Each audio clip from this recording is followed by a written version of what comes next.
We're continuing with our excerpts from Kara's call this week. This is the book 1999, and we have a downloadable audio as well as our thumb drive. The downloadable audio you can also download for $9.99.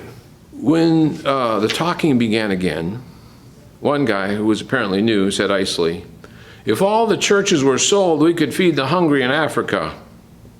Kara didn't punt. She asked for no one's support or help. She said, "You make a good point, Edmund. I appreciate that we need to do more for the poor. Thank you. And I've thought a lot about church building, so let me tell you what I've been thinking.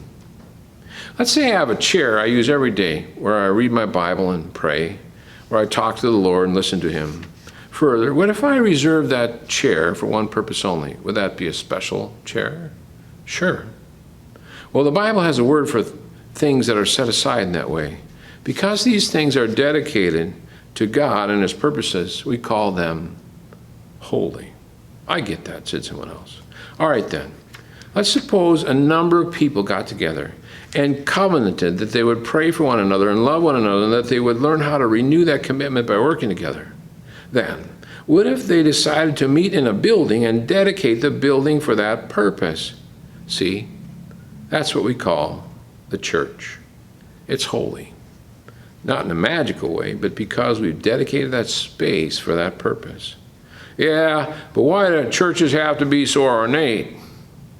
"Good question," said Kara. "And I got to admit there's some pretty fancy schmancy churches. But from my experiences, most churches aren't that way.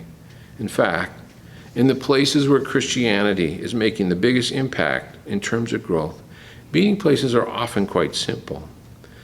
We should not be quick to condemn others because buildings serve a genuine purpose. And another thing, I never heard of anyone ask we sell $100 million football stadiums to feed the hungry, or art museums, or symphony halls, so pardon me if I'm not a little suspicious of the motive behind at least some people's critique."